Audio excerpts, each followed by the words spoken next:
अस्सलाम वालेकुम। आप देख रहे हैं मेरे YouTube channel debater Umaima Khan और मुझे कहते हैं उमैमा खान। आज मेरे पास कोई तकरीर तो नहीं है, मगर हाँ, आज मैं आपके लिए लाई हूँ एक ज़बरदस्त कहानी। कहानी पसंद आने की सूरत में मेरे चैनल को सब्सक्राइब, वीडियो को लाइक और शेयर करना मत भूलिएगा।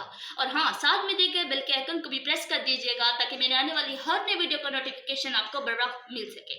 तो अब चलते हैं आज की कहानी की जानिब। आज की कहानी कुछ यूँ है कि एक शख्स एक मोहल्ले में रहता था। वो बड़ा नेक शख्स था और मोहल्ले के तमाम लोग उसे कद्र की निगाह से देखा करते थे। और वो शख्स वहाँ उस मोहल्ले में मौजूद एक मस्जिद का इमाम था, तो लोग उसे इमाम साहब के नाम से पुकारते थे। एक दफा हर शख्स की ख्वाहिश होती थी कि इमाम साहब उनके घर तशरीफ लाए। तो यूं रमजान का महीना चल रहा था, तो एक शख्स ने उस इमाम साहब को अपने घर खाने पर बुलाया।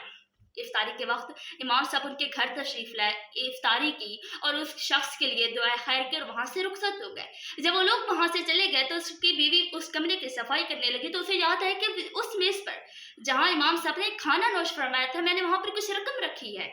और वो जल्दी जल्दी उस रकम को ढूंढने लगती है, मगर उसे रकम नहीं मिलती। यही बात लिए वो अपने शोहर के पास जाती है और उससे पूछती है कि रकम तुमने उठाई है? तो उसका शोहर नफी में जवाब देते हैं। तो उसके शोहर कहती है, हो सकता है हमारे बच्चों में से किसी ने उठा लिया हो। तो उसकी बीवी कहती है, हमारा एक बच्चा जो 12 साल का है उस कमरे में नहीं आया, और दूसरा बच्चा हमारा सिर्फ 6 माह का है, वो चोरी कैसे कर सकता है? बिलाखिर वो इस नतीजे पर पहुंचते हैं कि चोरी इमाम साहब ने की है। और वो उस शख्स का रवैया इमाम साहब के साथ नहायत बुरा होता चला जाता है। और वो इसे इमाम साहब से बड़ा गुस्सा भी आता है कि मैंने इमाम साहब को अपने घर इतनी इज्जत से बुलाया और उन्होंने मेरी रकम चोरी कर दी।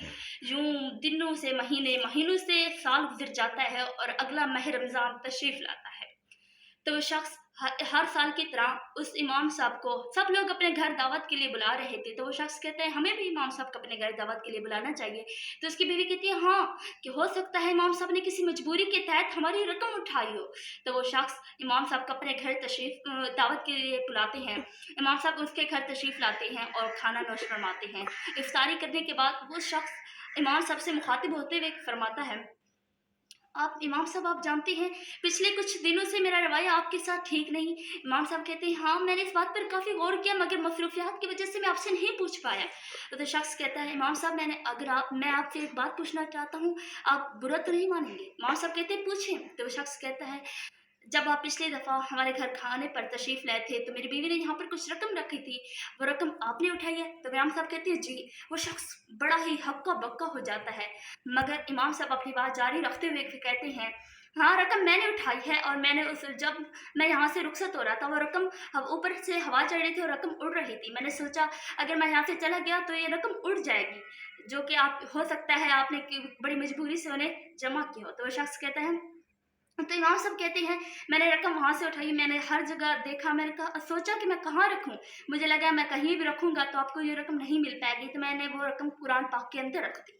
तो इमाम साहब कहते हैं, इमाम साहब ये बात कहते कहते रो पड़ते हैं।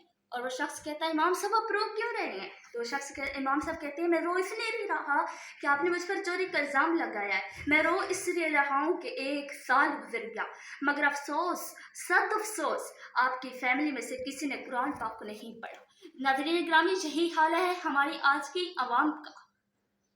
खुद को सच्चा और नेक मुसलमान तो समझते हैं, मगर अल्लाह पाक के कुरान जो घर में मौजूद है उसको नहीं पढ़ते।